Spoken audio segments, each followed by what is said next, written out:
Burma Manipur যুদ্ধ যখন ঘটেছিল, এটা 1819 খ্রিস্টাব্দে সম্ভবত, সেই সময় মণিপুরীরা তারা যুদ্ধে পরাজিত হয়ে তারা নিকটবর্তী আমাদের সিলেট, কাছাড়, আসাম, ত্রিপুরা এইসব বিভিন্ন জায়গায় তারা আশ্রয় নিয়ে বসবাস শুরু করেছে। যেন গল্পের মতোই ছড়িয়ে থাকে এক নিভৃত গ্রাম, যেখানে বাস করে বাংলাদেশের আদিবাসী সম্প্রদায়ের অন্যতম গোষ্ঠী মণিপুরী। মণিপুর রাজ্যের আদিবাসী হিসেবে এদেরকে মণিপুরী বলা হয়। বর্তমানে মণিপুরীরা বাংলাদেশের উত্তর পূর্ব সিলেট অঞ্চলের মৌলভীবাজার, সুনামগঞ্জ, হবিগঞ্জে বাস করে। এদের পারিবারিক ব্যবস্থায় ছেলেরা পিতার সম্পত্তি পায়। পিতার সম্পত্তিতে মেয়েদের কোনো অধিকার থাকে না। রাজা গোপাল সিংহ পাম হেইবার আমলে সব ঐতিহাসিক গ্রন্থাদি ভূষীভূত হওয়ায় তার আনুকূল্যে মৈতৈ ভাষা রাজ্য ভাষা হিসেবে স্বীকৃত দেওয়া হয়। রাজার কোপানলে বিষ্ণুপ্রিয়া ভাষা নিষিদ্ধ ঘোষিত হয়। সাহিত্য চর্চা ও ভাষার উন্নয়নে বিষ্ণুপ্রিয়রা বেশ বাধাগ্রস্ত হয়।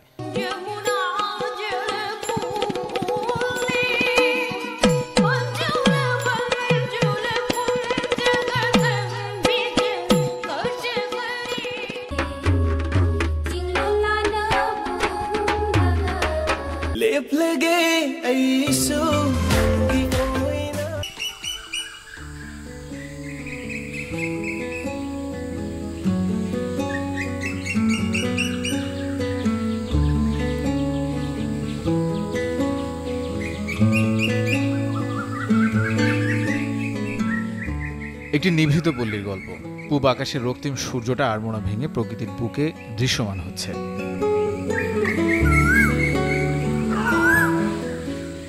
পাখপাখালো ঘুম ভেঙে গাছের ডালে বসে আলসেমিতে।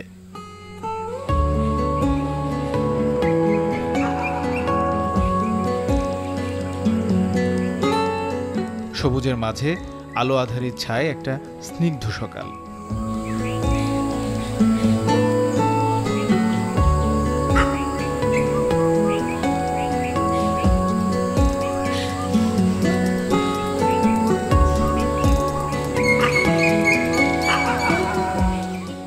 গল্পগুলো মৌলভীবাজার কোমলগঞ্জের মাধবপুর মণিপুরী পল্লীর।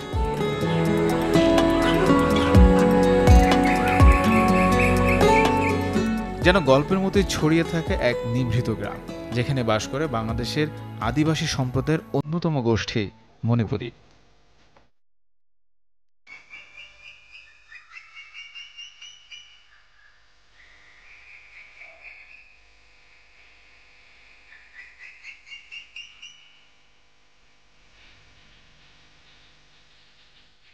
আদি গোষ্ঠী মানেই আদি ইতিহাসের বিস্তর সম্ভার। মূলত মণিপুরী সম্প্রদায়ের আদি নিবাস ভারতের মণিপুর রাজ্যে। ঊনবিংশ শতাব্দীর প্রথম দিকে তারা এদেশে আগমন করে। মণিপুর রাজ্যের আদিবাসী হিসেবে এদেরকে মণিপুরী বলা হয়। বর্তমানে মণিপুরীরা বাংলাদেশের উত্তর পূর্ব সিলেট অঞ্চলের মৌলভীবাজার, সুনামগঞ্জ, হবিগঞ্জে বাস করে।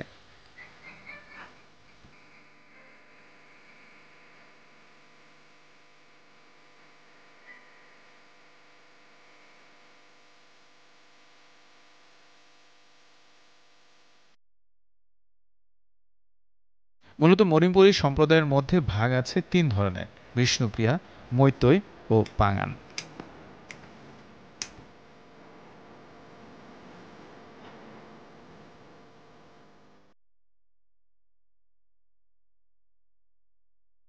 বার্মা মণিপুর যুদ্ধ যখন ঘটেছিল, এটা 1819 খ্রিস্টাব্দে সম্ভবত, সেই সময় মণিপুরীরা তারা যুদ্ধে পরাজিত হয়ে তারা নিকটবর্তী আমাদের সিলেট, কাছাড়, আসাম, ত্রিপুরা এইসব বিভিন্ন জায়গায় তারা আশ্রয় নিয়ে বসবাস শুরু করেছে।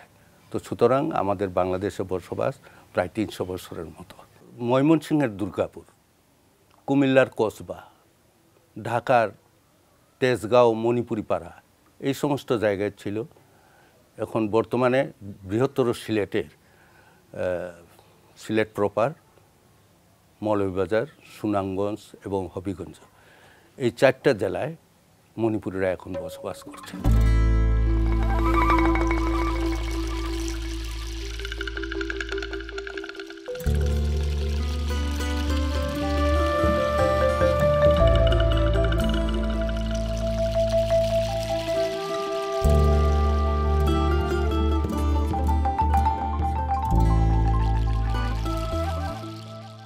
মণিপুরী উপজাতির নিজস্ব কোনো ধর্ম নেই।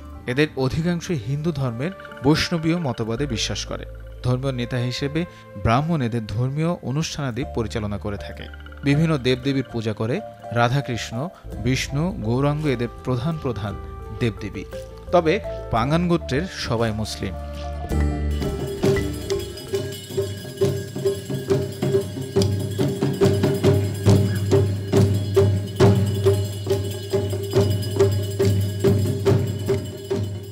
পঁয়তাল্লিশটি নৃগোষ্ঠীর মধ্যে মণিপুরী নৃগোষ্ঠীও অন্যতম। এই মণিপুরী নৃগোষ্ঠীর সংস্কৃতি আপনারা জানেন অতি উন্নত। এই সংস্কৃতির চাইতে আমাদের বাংলা সাহিত্যের মতো প্রাচীনতার দিক থেকে আমাদের মণিপুরী সাহিত্যও বেশ প্রাচীন। যেগুলো আমরা আমাদের আদিপুরুষরা, আমাদের পূর্বপুরুষরা যেগুলো ব্যবহার করে গেছেন সেগুলো মূলত সংগ্রহ করে আগামী প্রজন্মকে জানান দেওয়ার জন্যই এই উদ্যোগটি নেওয়া হয়েছে। এই মিউজিয়ামটি স্থাপন করা হয়েছিল।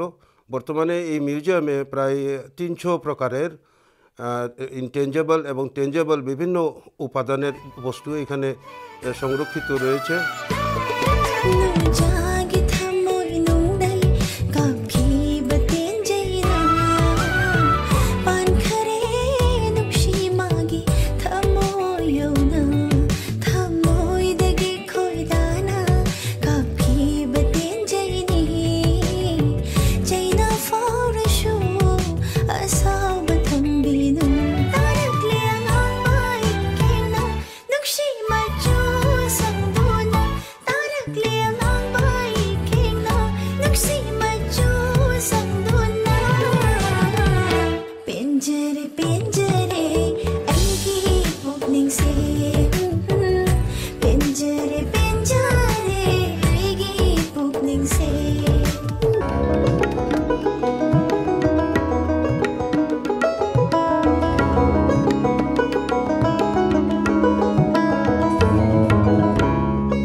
মণিপুরী উপজাতির মধ্যে পিতৃতান্ত্রিক পরিবার ব্যবস্থা চলে। তাদের সমাজে পিতারাই সন্তান সন্ততির পরিচয় ও উত্তরাধিকার নির্ণয় করে। এদের পারিবারিক ব্যবস্থায় ছেলেরা পিতার সম্পত্তি পায়। পিতার সম্পত্তিতে মেয়েদের কোনো অধিকার থাকে না।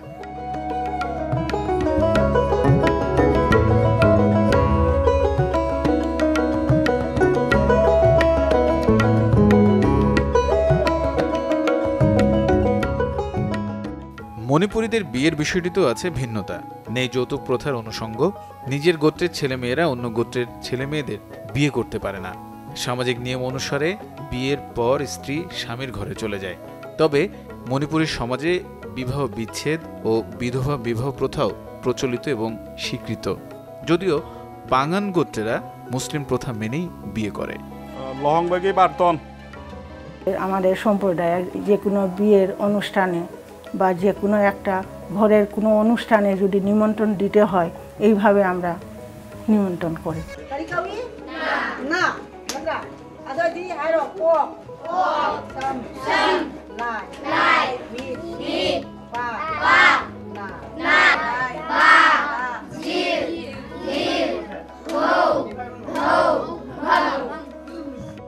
সময়ের পরিক্রমায় মণিপুরীরা পাচ্ছে আধুনিকতার ছোঁয়া। সমাজে শিক্ষিত জাতি গড়ে তুলতে শিক্ষা দীক্ষায় নিজেদের গড়ে তুলছেন। সেখানে মণিপুরী ভাষার সাথে বাংলা ভাষাতেও সমান পারদর্শী তারা।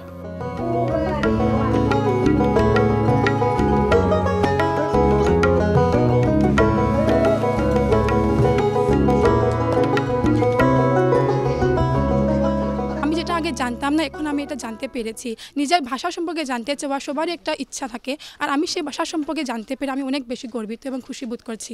ভারত ইম্ফলে কিন্তু আমাদের মাতৃভাষা প্রাইমারি থেকে ইউনিভার্সিটি লেভেল পর্যন্ত এই মণিপুরি ভাষায় লেখাপড়া হয়, কিন্তু বাংলাদেশে আমরা থেকে আমাদের মণিপুরি ভাষা বিলুপ্তির পথে।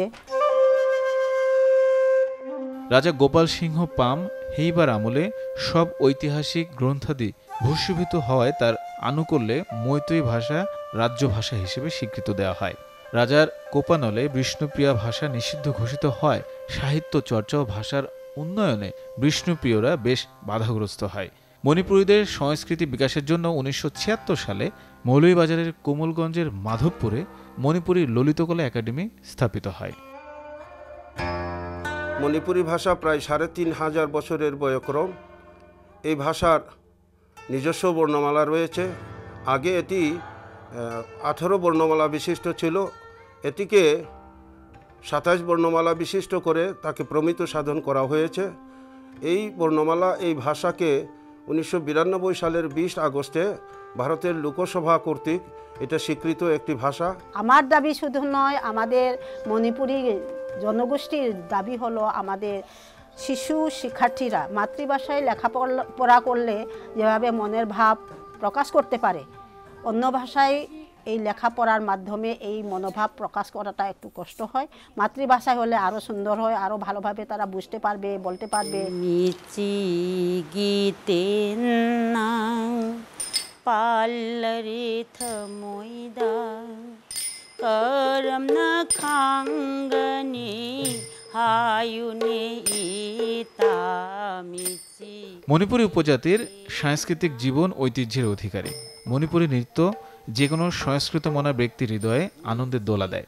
এই নৃত্য বর্তমানে বাংলাদেশের জাতীয় সংস্কৃতির অন্তর্ভুক্ত। তবে মণিপুরী নৃত্যের সাথে ধর্মীয় যোগাযোগ রয়েছে, যার ফলে মণিপুরী নাচের ধরন ও শৈলী আজও অক্ষুণ্ণ রয়েছে।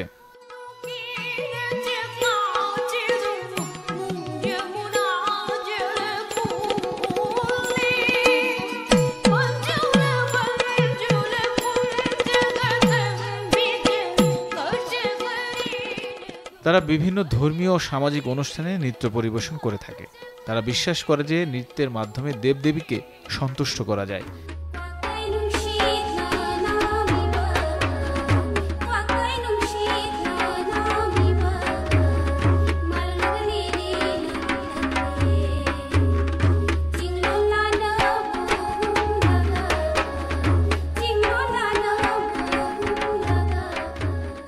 নানা ধরনের মণিপুরী নৃত্য আছে। এগুলিকে প্রধানত দুটি শ্রেণীতে ভাগ করা যায়: ফোক বা লোকনৃত্য ও ক্লাসিক বা ধ্রুপদী নৃত্য। লোকনৃত্যের মধ্যে রয়েছে লাইহারাও বা খাম্বা থৈবি, মেইবি জাগই, লেইসাম জাগই ইত্যাদি। এছাড়াও রাসনৃত্য হচ্ছে গোষ্ঠালীলা, উদুখোল ও মৃদঙ্গ।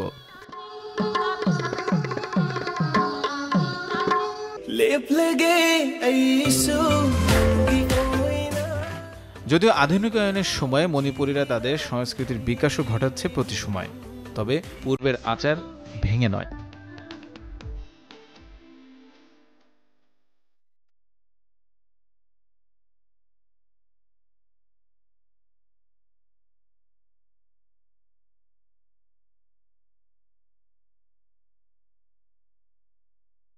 মণিপুরীদের জীবিকা নির্বাহের প্রধান উৎস কৃষিকাজ। স্ত্রী পুরুষ নির্বিশেষে সবাই কৃষিকাজ করে। কৃষিকাজ ছাড়াও এরা অন্যান্য পেশায় অংশগ্রহণ করে থাকে। এদের দৈহিক গড়ন অত্যন্ত মজবুত, এজন্য এরা বেশ কর্মঠ।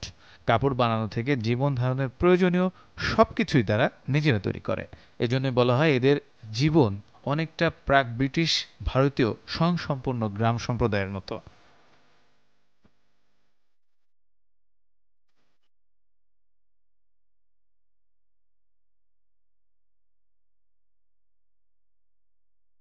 ভানুবিল কৃষক আন্দোলন আলোচিত একটা আন্দোলন ছিল।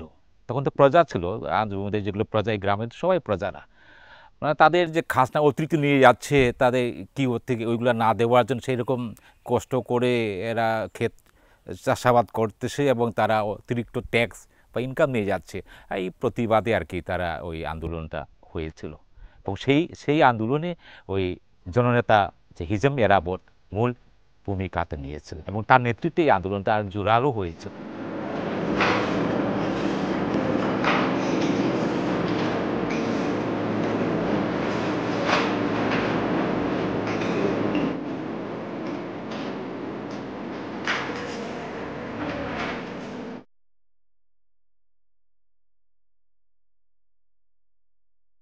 মণিপুরীদের তাঁতের বানানো নিপুণ শাড়ি এখন বাঙালি ঐতিহ্যের সাথে মিশে গেছে। মণিপুরীদের মধ্যে তেমন উচ্চবিত্তবান নেই, নিম্নবিত্ত ও মধ্যবিত্তর সংখ্যাই বেশি। ঐতিহ্য কৃষ্টির প্রতি যত্নশীল মণিপুরীরা সুশৃঙ্খল জীবনযাপনে অভ্যস্ত। অরিজিনাল মণিপুরি তাঁতির তৈরি শাড়ি এখনও কোনো ব্যতিক্রম নাই, এখনও আগের মতো একেবারে কোয়ালিটি ভালো, ডিজাইন ভালো, সব কিছুতেই উন্নত আছে। মণিপুরীদের ঐতিহ্যকে ধরে রাখার জন্যই আমার এই কাজটা করা, পড়ালেখার পাশাপাশি। ফুল টুল ময়রাং সব এটা মণিপুরি ডিজাইনের শাড়ি করতেছে কলা গাছের সুতা দিয়ে। আমাদের ভাষা সংস্কৃতি মণিপুরীদের বিশেষ করে ঐতিহ্যবাহী তাঁত এবং আমাদের মণিপুরি শাড়ি ওইগুলা তুলে ধরার জন্য মূলত আমি এই কমিটি বেস ট্যুরিজম করেছি এবং আমাদের ঐতিহ্যবাহী খাবার, এটা ঐতিহ্য খাবারগুলোকেও আমি সবার কাছে তুলে ধরতেছি।